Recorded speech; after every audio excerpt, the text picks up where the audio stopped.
Hey everyone, and welcome back to another Shadowlands video, and this is an exciting one because it is the conclusion of a lot of testing and a lot of work that we've been doing, and I think we're actually going to be able to present some decently exciting stuff to you today. So, Torghast, it's been one of the more low-key parts of beta updates. I mean, people don't really talk about Torghast that much. Most of the changes have been tweaking things, fixing things. They've been a bit under the hood.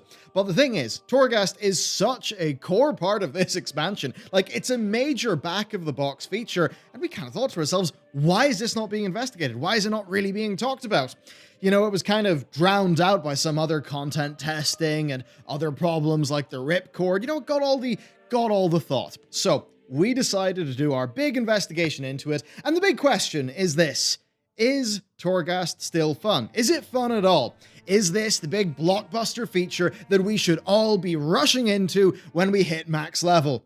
The simple answer, thankfully, is yes. But in reality, it's a bit more complicated than that, and there's a lot for you to understand. With NordVPN, today's sponsor, which is available at 68% off 2 years, and of course, with a month free at my link down in that description. Now, why get a VPN, right? Why get Nord? Simple. Do you want to watch content from another region of the world? Maybe on, say, Japanese Netflix? Easy. Use Nord's 5,000 plus servers to choose your location and then just use the internet like you're there. It's great. Plus, also, they keep you private. Your ISP won't know the sites that you use, so they can't sell your browsing data to advertisers, nor can they prioritize some of the traffic that you use over others. Nord are also a Panama-registered company, so your government can't get through them to breach your privacy. The app and the browser extension are super easy to use as well, and that is 68% off 2 years and a free month at nordvpn.com/Bellular Gaming. So, a big thanks to Nord for supporting our team, and with that said, let's get into the video. So, what's it actually looking like right now? Well, I'd say it's still the same core as it was before. The idea is you get the really fun anima powers as you climb up the increasingly difficult floors of the jailer's big mighty tower. Now, just getting these anima powers and playing around with them can be quite fun. So the gameplay loop, even if it does get a bit broken, I think it just does kind of work by default. But that said, it still has some issues, one that I would say are endemic to WoW's design. And by that, I mean, it plays World of Warcraft, it plays like World of Warcraft, it scales like World of Warcraft, and it fits within the game of World of Warcraft. The anima powers totally transcend the World of Warcraft experience, but it does still feel a bit held back because this is a game within a game, and it still has the limitations of the game that it finds itself placed within. Now, that said, here's what I will say. I think the team have actually found a really good way to navigate this problem. I am impressed by how well they've done it. It might not be what some people expect, but it is, I think, a very good experience. Now, what many people expected was an infinite dungeon. That's not the case. That is simply not the case. Most of what you'll engage in for player power with Torghast is in the form of 6-floor runs. Now, the different difficulties come in layers of floors, and the goal is to progress up the layers, 6 floors at a time, each layer is 6 floors, and to earn greater rewards. It's not unlike, say, adding extra masks or whatever in Horrific Visions. So, in a way, it's kind of like Mythic Plus, but without the time limit, or Horrific Visions without the sanity drain, right? You can just go harder and harder and take your time. Progressing up the layers is really a question of, can I defeat these enemies? It's not a question of, can I do this in time? And that is very good. Now, you do have limited lives. That does add plenty of stakes. And you know what it does? It leaves it feeling just like a video game, which is high praise. The added twist, then, of anima powers adds a strong, just sort of let's go again element, because you want to see, next time, will you get better powers? Can you build your character in a slightly different way? And those things could make all the difference. And that's what's really quite fun about doing it again and again. Now, it is still far from perfect, and it will ultimately rely heavily on injections of new content, but after playing a whole bunch of it on the beta, it is in a really good place, and there have been big changes, and it really is improving too. The jump between the last 2 beta builds was huge in terms of tuning, and trust me, that really matters for the quality of the end experience. Okay, let's talk about the things that just makes Torghast fun to play. Number one, getting new anima powers is just fun, right? Just the general gameplay experience, seeing parts of your class toolkit be buffed to extreme levels is a great experience. When you pick the right combo of powers as well, it is just getting that power fantasy at its finest. Ret Paladin can start floors with Avenging Wrath active and then extend it by 4 seconds whenever they throw Hammer of Wrath, and even pick up 3 or even 6 extra charges of Hammer of Wrath. That's really cool. So with the right combo, you can spend entire floors as this radiant hammer-tossing, just crazy paladin, and that is fundamentally fun. Basically, right, most classes have got super fun powers that change up how they play, how you use your abilities, both your core ones and your utility ones. Anima powers are going to feel better in some classes than others, though. But we have most extensively tested on the Druid, the Paladin, the Mage, and the Warlock, and we did find that each of them could be really, really fun. Honestly, they're so good that just sort of coming back to the real game after a long Twisting Corridors run, we'll explain that very shortly, can take a bit of getting used to because you've just came down from having this super OP version of your class. Now, in terms of the enemy and floor design, well, they've definitely been limited by the fact that it scales between 1 and 5 players and that any class can hop in, but I do think that it's reached a pretty good trade-off, a good position. And that's because, they've worked within the restraints that they have for designing Torghast surprisingly well. So on that, let's talk about the good aspects there. There are lots of variety in terms of enemy types and threats, and basically every class gets to feel useful. Demonic Gateway to bypass traps, Disengage to grab an extra anima power across a gap, and then you can maybe, drop down a sort of chain for your allies to come back up to you. Control Undead, Spell Steal, you name it, they will have a use there, and that stuff's really fun. And that's especially the case when those utility abilities are buffed to hell by anima powers.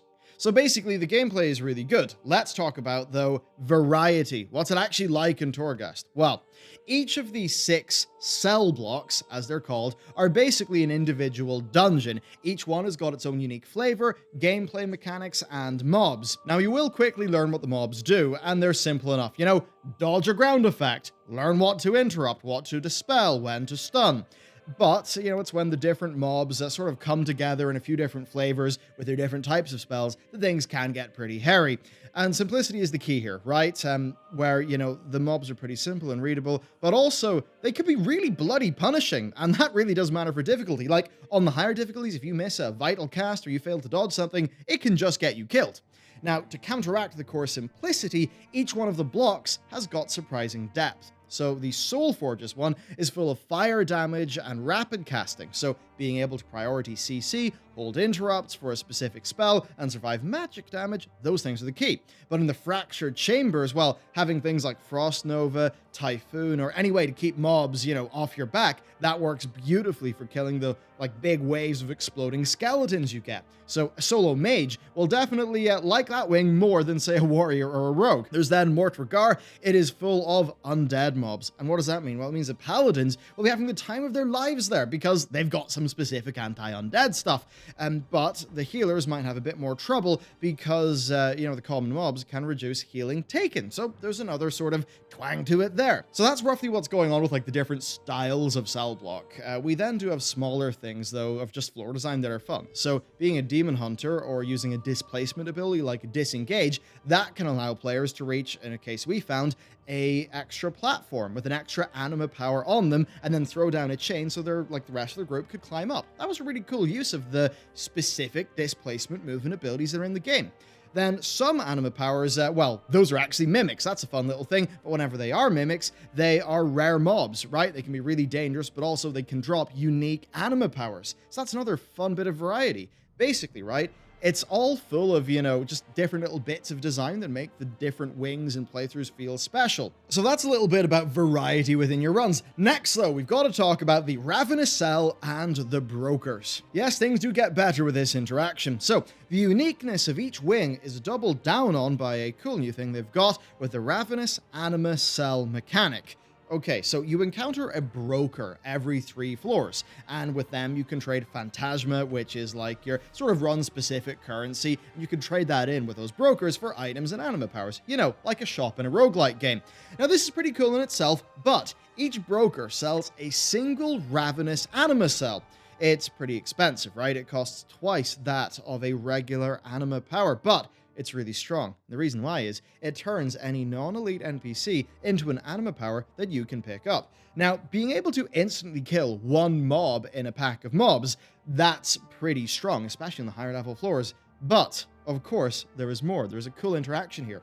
Enemies become specific powers, usually powers that are tied to the unique mechanic of the floor that you're on. So, as an example, and this is where it gets cool, in the Soul Forges, using it, right, on one of the firebolt casting mobs gives you 65% fire damage resistance, and that makes, of course, the casters and the fire traps in the Soul Forges a lot less punishing, because that's the fire damage area.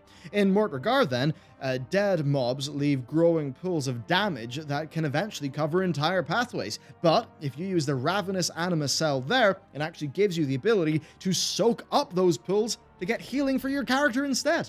So basically, deciding at the shop if you'd rather, you know, have, say, more lives or some extra powers instead of a Ravenous Cell, and what you can do with the Ravenous Cell, that's really good risk management gameplay. And basically, right, this is just simple but really strong gameplay ideas. And that's kind of the stuff the game's missing sometimes, because it's, you know, it's so busy being a big, expansive MMO that you can get something like this in Torghast, where Blizzard can really tightly design some really cool interactions. And the great news is, that is what they've done. This may be the biggest compliment that we've given Blizzard in quite some time, and I think they should be really proud that people can say this about a new system in their game. Pushing Torghast difficulties, it feels like doing scalable Cataclysm heroics, but with added positives. What does that mean? Well, very simply, I'm going to talk about the added little positives in a little bit, but Cataclysm heroics, they were slow, they were methodical, and at the appropriate gear, they were really hard. You needed to learn your class, know that of the rest of your team, and actually apply those things. And it really made me better as a player. You know, double CCing as a hunter with wyverns staying in your trap. That was a really satisfying thing. And that was a great gameplay experience. And what really helped there is it was hard, but also you weren't under a timer, because as soon as you had in a timer, then you're doing speed-related trash skips and all that stuff that's really fun in the Mythic Plus realm, but is not the type of gameplay that every player wants. What I will say is, for the people who want that Cataclysm heroic-like experience, I actually do think that you get that with this new feature. And for people like me, that is extremely exciting. But let's talk about those, like, added positives. So, it's interesting. I mean, they've definitely learned from Horrific Visions, right, to make this. I think it's all looking to be a pretty big success, because you do get that great Cataclysm heroic-like gameplay loop, but you also get, like, little traps and little puzzles. And those are little things that are, you know, they're rudimentary, but they're pretty welcome. They actually help to make it just feel, you know, more interesting than a regular dungeon, and add to that replayability. Then having to hunt for, you know, keys in certain floors, clicking levers in the right order, you know, running around breaking pots and looking for hidden anima powers, that stuff is mostly fun. And okay, I say mostly as a keyword, a bit more on that later, but it does fundamentally work.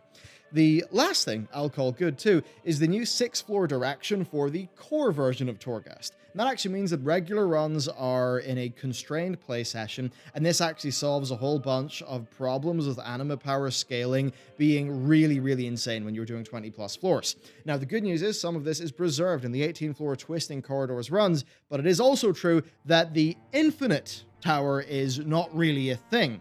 Now, it's likely to be a contentious change that Blizzard are no longer, you know, that's not some sort of infinite thing where you are getting to the highest floor possible, but I do think that they made a good decision with good trade-offs. And fundamentally, yes, that feeling of it's kind of like a Kata heroic, but it's got these cool rogue-like elements and it's pretty replayable, that is working. That does make me excited. That said, though, there is the bad, so let's talk about that. So remember how I said that they are still working within constraints?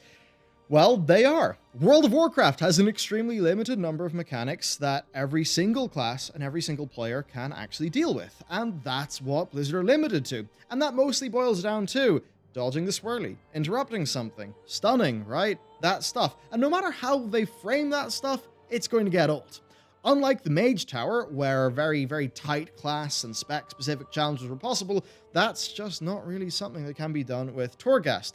You know, if we were to compare to other games and roguelikes, you know, like the moving and aiming of Enter the Gungeon or the more intense action platforming of Dead Cells simply do just allow for more interesting moment-to-moment design to be made because of the more bounded constraints. And, you know, there's always one major design restriction here, right? There's always unavoidable damage in World of Warcraft, right? The white damage you just take from an enemy. And that means that, you know, a certain difficulty of enemy becomes impossible. I mean, remember, like, the mathematically impossible Cthulhu, right? Because the auto attacks that you can't dodge and the targeted spellcasts are just something you always have to deal with in WoW. You know, you can't Dark Souls roll or Sekiro parry your way out of getting hit by a melee swing in World of Warcraft. That's just how it is. Dodging the traps and the incoming projectiles is pretty fun, and that can really diversify things, you know, when most of the incoming damage to your character is stuff you can play around, but WoW doesn't always handle that stuff super well, right? Especially not in combat, you know? A boss that had proper bullet hell mechanics, that would be fun, but maybe only for a Beast Mastery Hunter. That would be a big problem if you were a Warlock and you still needed to get stuff done. There are then some specific issues when you're running solo. Melee can run out of swirlies freely, but constantly get auto-attacked. So if your sustain and CC can't help you out damage an enemy, you're just going to die. Casters, though, they can't move as freely to dodge, but say the likes of a Frost Mage can kill melee mobs of any strength without breaking a sweat. And that's just the sort of thing where Torghast has got to fit all of these different classes and roles. And that's why Blizzard felt the need to add a hard counter.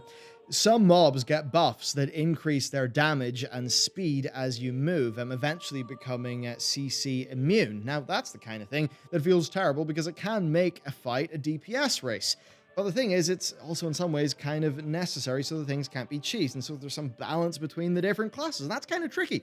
There's also packs that just, like, need more interrupts than you're capable of when you're doing it solo. I mean, as an example, I never do Soulforge's solo as a Shadow Priest because there's just too much damage and healing coming from targeted casts, and you won't have the interrupts to do it.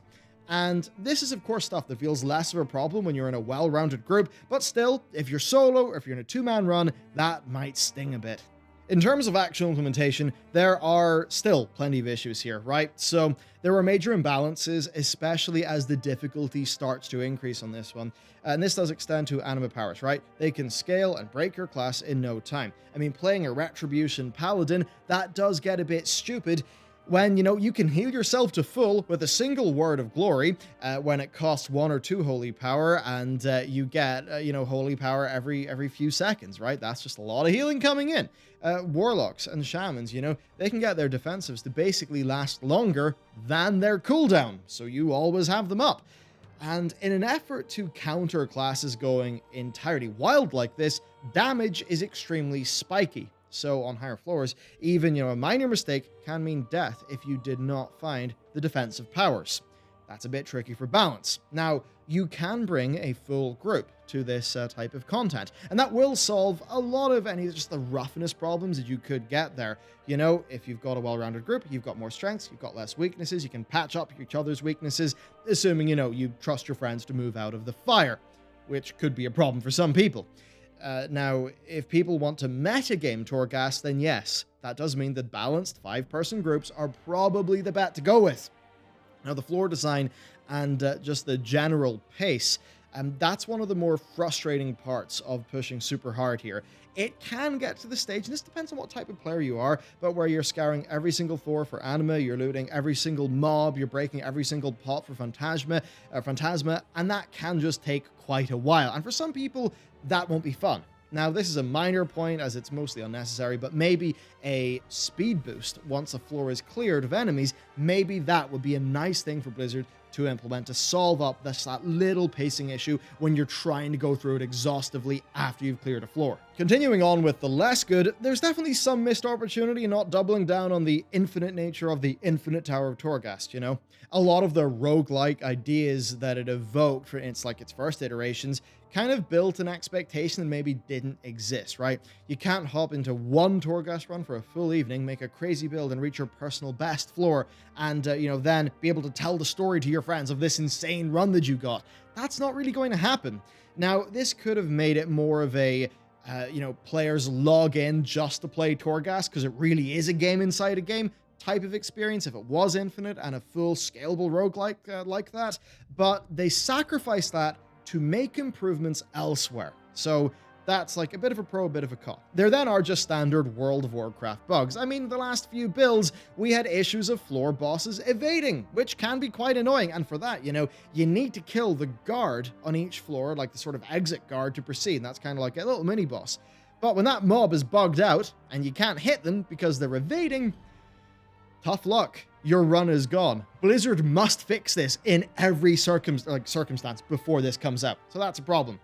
And then despite all of this stuff, the one true fear that always comes back to for me is longevity, right? How long is this going to be fun for? How long will it last? Because it relies on what I would say is Blizzard's biggest weakness, content. I think Blizzard basically spends so much time reinventing the wheel in game systems and trying to balance things that they've made that are fundamentally hard to balance that they struggle to just pump enough content into the game. And I think that's the problem. Blizzard are just not that great at pumping out a high quantity of content, and they just seem to me to be very limited in design resources. I mean, you see that in a lot of content. If you're a monk and you've seen the number of beta posts you've got during Shadowlands, you've seen that too. And that's the problem. The fundamentals of Torghast are absolutely great here, but will Blizzard be able to actually keep it going and keep it fresh? I really hope they are. I hope this picks up enough at launch that they feel the need, or they feel like they can actually justify putting significant resources into this for basically all of the Shadowlands patches. So with that said, that's basically our review of the content, but there's an equally important question here, because it is World of Warcraft. Is the system angle of Torghast good? How will we as players actually engage with this? I mean, we know that BFA's new content wasn't very good, but it was made 100 times worse by how it fit into the endgame.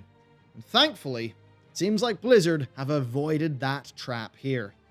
Let's begin with the introduction, and for this segment, we had a whole section planned on how god-awful the intro was, and a choice line from that version of our video was, "It's a nightmare, and I can't understand Blizzard's logic." That's what they tried to do initially, but thankfully, we don't have to worry about that. For context, it used to be you'd have to do 6 runs in a row before the system of Torghast was opened up to you, and it would make you absolutely sick of Torghast right away to have that be your intro experience. But now, the intro experience is 1 run, and the other 5 runs are part of a longer questline that you are rewarded for. So, that's pretty good, the intro is fixed, and it's pretty solid.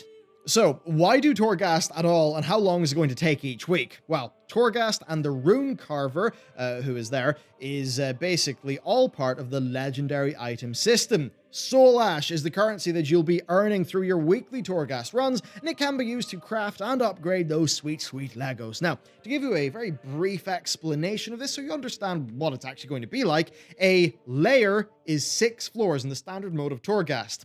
And it's also basically the layer is like your difficulty. So layer 1 is floors 1 through 6. Layer 2 is floors 7 through 12, etc. And once you beat a layer, the next layer is unlocked, okay? But it's not just on a per wing basis. Remember, we said there were 6 wings of Torghast, like Mortregar, the Soul Flame, or Soul Forge, whatever, the different styles. But if you beat a layer, say if you beat layer 2, then layer 3 will be unlocked for every single wing of Torghast. And yes, what happens when you beat a layer? You might be wondering, well, if you beat a layer, it gives you all rewards from the lower difficulties as well. So a lot of people would have worried, right? I want to get my weekly Soul Ash. Do I have to do layer 1, then layer 2, then layer 3, then layer 4? The answer to that is no, you do not, right? If you do layer 4, you will get all of layer 4's rewards, but also 3, 2, and 1s. So you'll get all your Soul Ash from 1 run. So for players who actually just want to get a sort of quick grab and go of Torghast, this works out fantastically. And the good news is that that is the only thing that matters for your player power progression. So yes, you only need to progress through Torghast once, and then you just start doing the hardest thing you're capable of each week. Now, you can also be cheeky and join somebody who's already progressed a bit. And the way that that works is that a group can actually do the highest layer of Torghast that any single player in that group has got access to. So overall, right, there will be 2 wings of Torghast open each week. And the idea is that if you do 2 runs a week, that's pretty much going to get you most of what you need. And, there's diminishing returns for just sort of pushing and pushing and pushing. You can try as much as you want. If you want to spend an entire evening pushing an 8 solo, then hey, work away. You can do that. And speaking of how long things actually take to do, well, basically at the lower difficulties, it's like 10 to 15 minutes a run. Once you start clearing the place out, though, for, power and, the mobs have more health, though, then it can be like 30 minutes, okay? So that's it. It's about an hour a week to get the chore, like the thing you've got to do for your player power. It's about an hour a week, and that'll pretty much have you done. So that's the core basics covered. Let's, though, talk about difficulty and really pushing layers. So as for why you want to go higher and higher and higher, I mean, the numbers are in no way final, but it is obvious that the higher levels, they're there for the people who really want to push hard to get the best legendaries as soon as possible. Layer 1 gives you 15 Soul Ash right now. Layer 2 gives you 10, and the rest give you 5, 4, and eventually 3. And that does mean that if you push really hard and you reach layer 6, you'll earn 44 Soul Ash. That's only 14 more than somebody who stopped at 3. And that does mean there's less pressure to really try to grind this out super hard early on in the expansion. Now, if you get a solid group together and you clear an 8, then, versus the person who did like layer 6, you're only getting an extra 6 Soul Ash for the trouble. So put simply here, right, there are diminishing returns on players who want to put the extra time and effort in, and that does mean that you will feel less forced to do the harder difficulties unless you're, a Mythic Raider or something like that. And they've definitely learned from, say, the island spam of Battle for Azeroth here. There's no farming for power. You cannot endlessly grind anything. Doing a higher difficulty means a tiny bit more Soul Ash, and that should equate to more legendary choice, but not necessarily more power overall, especially because you'll only be able to wear 1 legendary at a time, at least initially. Now, of course, if you're a very top-end player, you will be doing as much as you can here, but for maybe your, sort of 90th, 80th percentile player who takes the game very seriously, I think that those people will feel a bit less pressure to go super hard into this in a way that they wouldn't want to. And I think that fundamentally is better than where we've been in BFA. Next, we do have to talk about the twisting corridors. And as I check my camera, I've been recording for 30 minutes. And it's quite funny that it's taken me 30 minutes to reach the bit of Torghast that I'm the most excited about, because this really is what's got me hyped.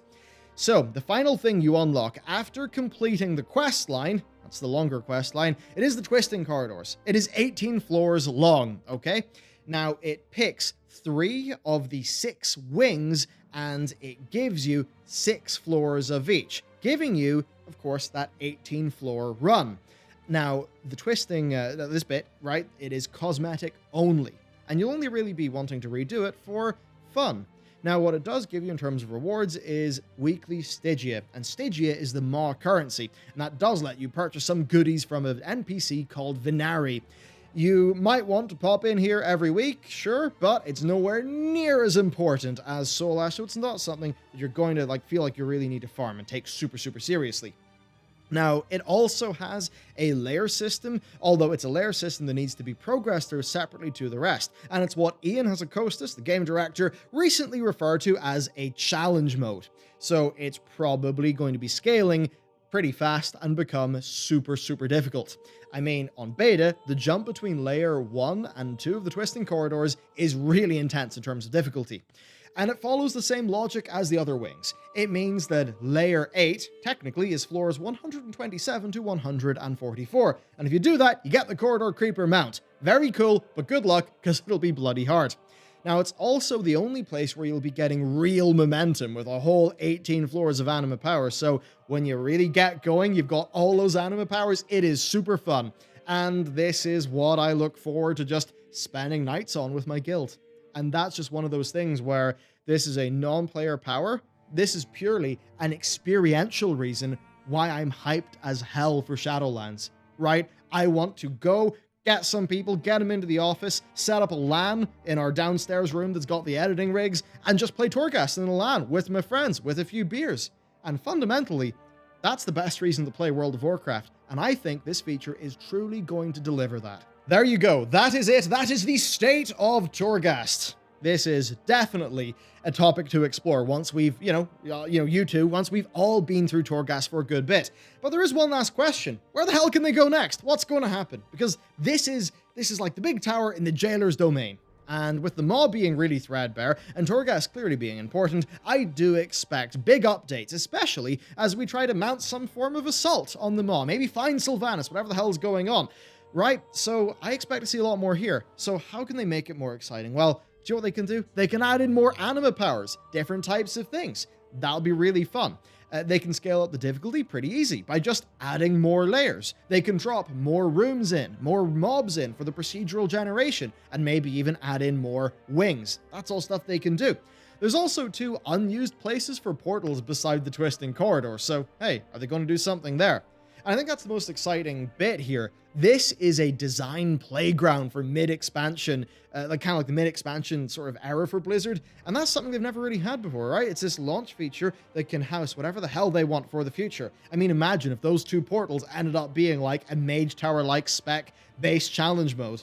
That would be cool. Hey, Blizzard, if you're thinking about patch 9.2, that would go down a treat with players. So to wrap things up, and after a lot of testing, and now we're 34 minutes into the recording, a lot of recording too, Torghast is shaping up really well. It is shaping up really well, and I'm very happy to say that, because this had been another Warfront Island situation, it would have been very bad for Shadowlands. But no, what Torghast is a strong and unique addition to the slate of content in World of Warcraft.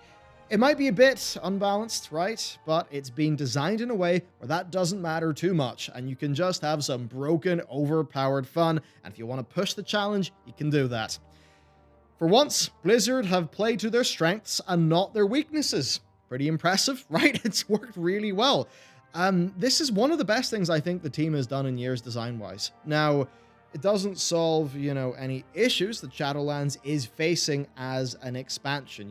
In some ways it exemplifies them in class balance and covenant balance. But the thing is, those problems don't matter too much here because the stakes are low and the content is fun. And that means you're not engaging with it as some really big, system where you're trying to progress your stuff.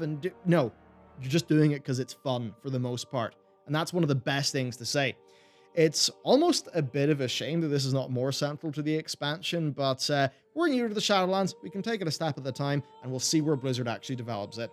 Torghast is the Jailer's version of Icecrown Citadel. It is extremely fun, and I cannot wait to see what is at the top, and I imagine that's something that will probably be in a patch.